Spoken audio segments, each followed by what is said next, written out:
So I'm speaking with a composer, singer, songwriter, Joachim Horsley, who just released his new album Combinations, available on iTunes and Amazon MP3. Yo also composed the score for Rapture-Palooza, the apocalyptic comedy that stars Craig Robinson, Anna Kendrick, Ken Jeong, and Rob Corddry. Yo has orchestrated such scores as Anton Senko's The Possession and Rabbit Hole. Thank you so much for speaking with me today, Yo. Thank you for having me. So to start, I guess let me ask you, what does music mean to you personally, and what led you to the scoring path? Oh, music means everything to me personally. I feel like it's taken over my whole life happily. I started out in music with my band Little Horse. We were a two-piano rock band. We still are a two-piano rock band. And we were focused on doing songs that were actually quite narrative in nature. Like, for example, we adapted a Sherlock Holmes song called "The Final Problem" on one of our earlier records, which was Sherlock Holmes' story from the Final Problem. We adapted that into a song, and we'd always been interested in kind of taking stories and finding a way to express that in music. And when I moved to New York City, I started working in jingles, and from there, still was really, really interested in telling stories. So I basically found student filmmakers at Columbia Film School and NYU and asked them if I could write music for their shorts. And luckily, a few of them said yes. And that's really kind of how it started, just scoring student films. And I continue to do that, especially for students at Columbia Film School. And eventually, my wife actually went to school there through the directing and writing program. And so she and I continued to work on stuff too.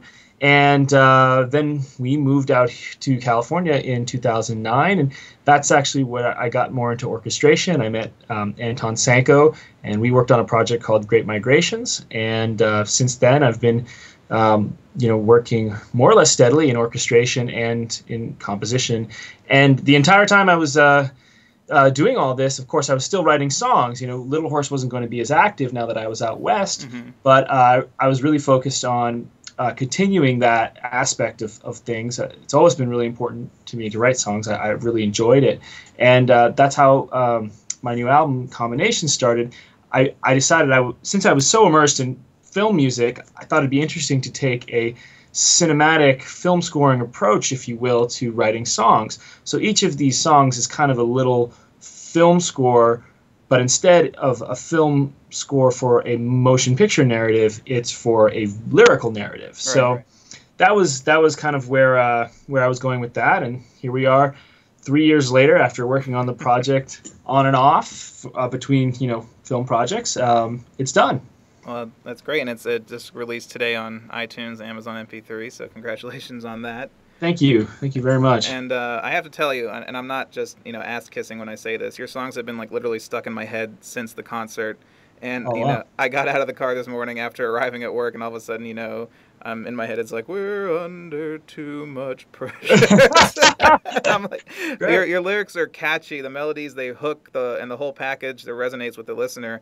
And your sound, I have to tell you, is so unique. And I don't know if I could describe it, because I feel you're spread across so many genres that you make a genre of your own. How would you describe your own sound to people who've never heard you before? Well, I mean, I've certainly said the very general thing that it's cinematic pop for the reasons I guess I just described. But I kind of think of my music as sort of a universal music. At least that's what I hope it is. Personally, I'm not a big fan of genres. I think genres are something that the commercial music business has come up with to just try to help people find things and sell products, which is fine. But in terms of actually something that is, useful for people for describing what they like, I don't think it's particularly helpful. I mean, the fact that classical music is a genre that spans hundreds and hundreds of years, and then jazz music is so incredibly diverse, and world music, everything that's not in the U.S. is lumped into one big category. It doesn't make any sense. And besides, I don't know anybody who likes just one kind of music, and I think there's gems in every kind of music. And what I'm most interested in, and I guess this is part of the reason I call the album Combinations, is bringing things together. So, a lot of people, because there's a lot of piano in the music, they tend to think of, I guess I've heard a lot that, they ask me if I'm inspired by Elton John, which is absolutely the case. It's just that, you know, I'm thinking about so many different kinds of cultures of music. I listen to a lot of Angelique Kidjo. She's one of my favorite artists. She's a great world artist, you know, and classic things like Earth, Wind, and Fire, and, you know, all these things made a big impression on me, you know, when I was young. And, you know, so I'm sorry I don't have a short answer for what genre my music is. I really think that I don't know. I suppose it is pop music, but I'm trying really to break those walls down very intentionally, but I'm also at the same time just writing what I think will sound good for each song. So again, much like a film score, I think it's important to just focus on what the song needs. So this requires kind of, you know, doing things that are hopefully a little bit outside the box. I mean, even though it is somewhat of a mainstream sound, I wasn't trying to do something intentionally obscure, but I did want to bring in music that maybe spans different cultures and ideas. So, which you did successfully, I think. That's why I had such a hard time putting, like, you can't really define it and lump it into one category, which I think is a good thing. Oh, thanks. I appreciate that, and I hope actually for that. You know, but yes, I mean, I've been trying to call it cinematic pop because I suppose I do have to fit into the commercial world in some way. Right. But yes, in all seriousness, I really like bringing a lot of things together, and that's actually what turns me on, doing odd different things for different songs. Mm-hmm. So, yeah. So you mentioned some of your influences for your songwriting. Do you have the same or different influences when it comes to your score writing? Well, the thing about a score is it's always about the story of a film, mm-hmm. right? So it's, you know, you have to think about, I think you have to think about creating a world that supports a narrative first and foremost. So that is really the priority. And I think it's required that a film composer really learns about as many genres of music as possible, which I enjoy doing. But for example, in Rapture-Palooza, you know, it's a comedy with a lot of different kinds of music.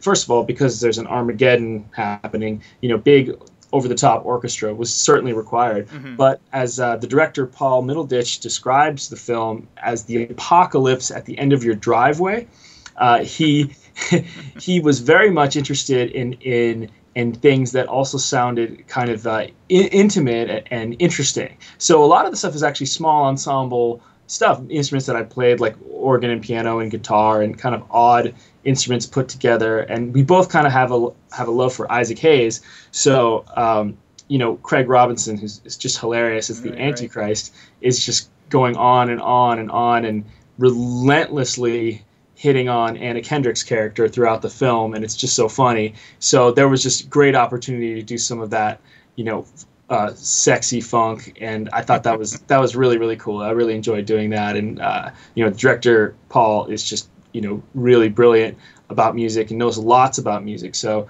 we had a lot of fun putting that all together. So again, you know, Rapture-Palooza, a lot like everything else I do, it's really kind of all over the map. You know, I'm really interested in trying to tell a story, and mm-hmm. that requires that there's a lot of different kinds of music in a broad, you know, kind of, you know, sense. So that's all part of it. I think a film composer needs to know a lot about many genres in order to really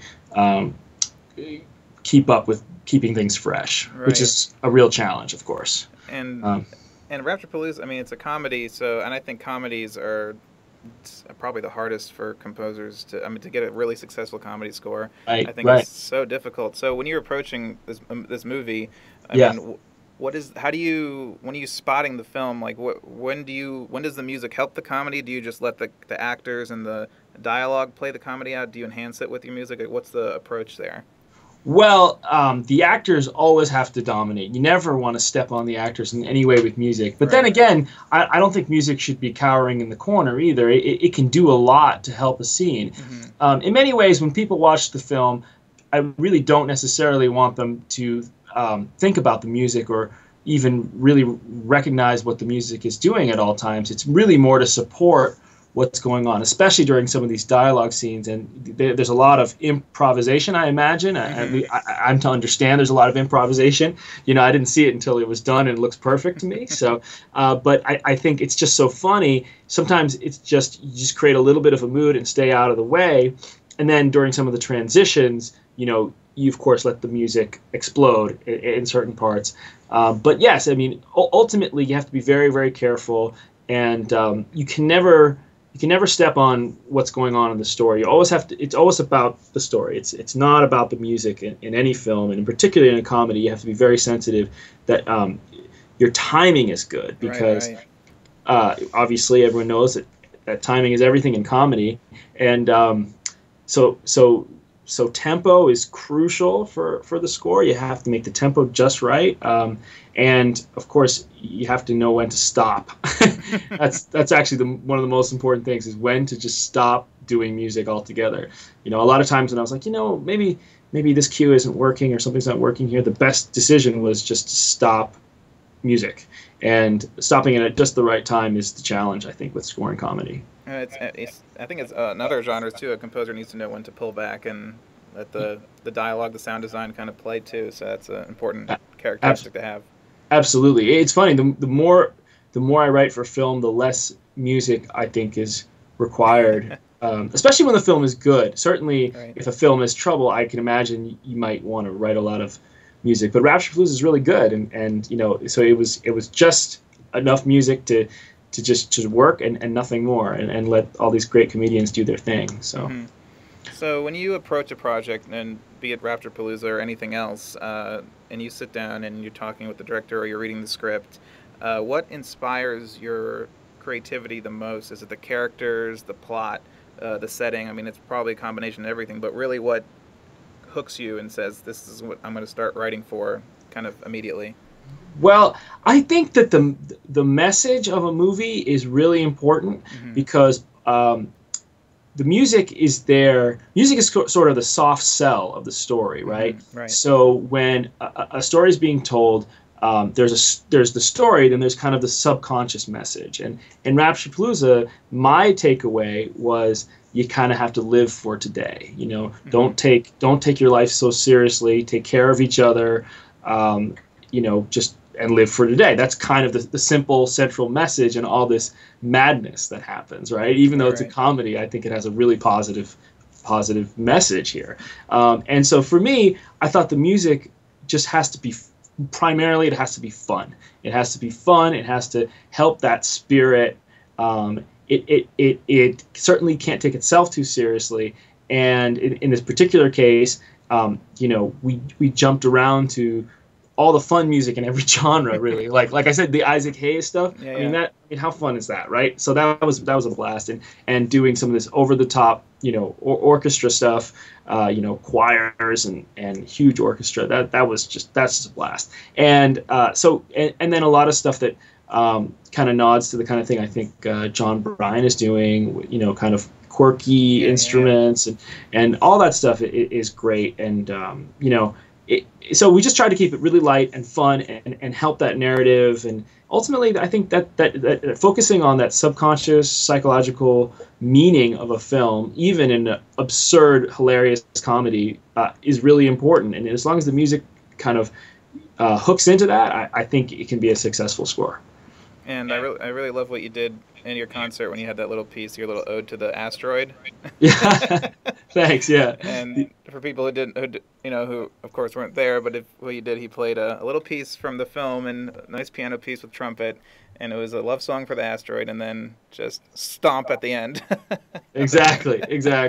Well, I mean, that was yeah, I'm glad you enjoyed that. That was a lot of the comedy in the movie is actually the music is very straight. You know, it's not quote unquote comedy music. Music is playing to what the characters are believing. Like they're in love. They're taking this absurd scenario seriously, where Craig Robinson is the Antichrist and they're gonna figure out how to take him down. They're taking this scenario seriously, and so the music has to be with these characters. Of course, you know, the music can't be, you know, jokey at that point. Right. And so a lot of times the joke was, of course, to have this sincere, sweet music and then absolutely obliterate the music with some terrible thing happening to them, you know, which happened, of course, every 5 minutes during the apocalypse. So anyway, so yeah, that was that. So.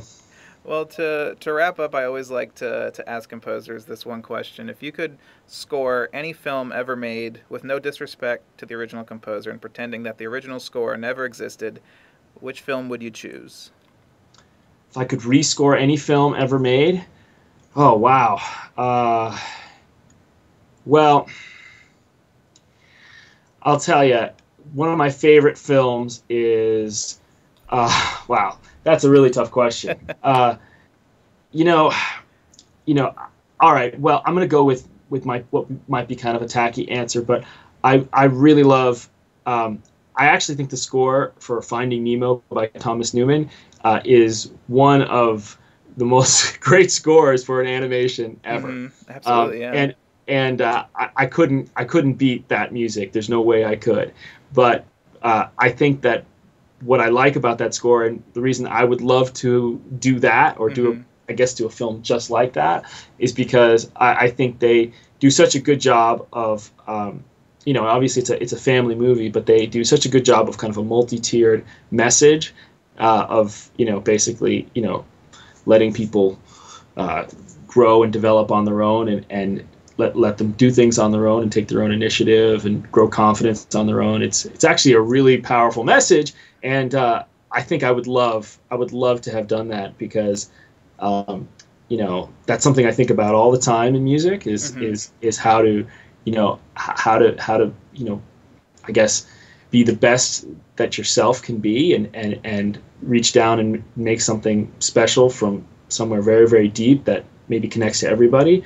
And so I know I should say something like Citizen Kane or Shawshank Redemption, some of these amazing films of all time, but I'm going to go with Finding Nemo on this one. Well, that's a great pick. I love that score. Thomas Newman is one of my favorites. Like Wally, Wally brings me to tears too. So. Oh yeah, he's outstanding. He's one of the best. I mean, I love his music quite a bit. I think he's a master of musical dramaturgy, no question. Yeah. Well, thank you, Yoe, so much for your time. It's been such a great pleasure to chat with you, and thanks for the concert and Combinations is an absolutely terrific album, so I think everyone should go out and check it out, listen to the samples, get the album on iTunes. So thanks so much. Thank you so much, Kai. I appreciate it. Turn back the clock and fall into my arms to the greatest love you've ever seen. I'll show you what I've got when we start from the top. We'll get this feeling back with our time. Something that was cast in gold. I never meant for things to turn so cold. Look in your heart and I'm sure you'll see we'll stop this love from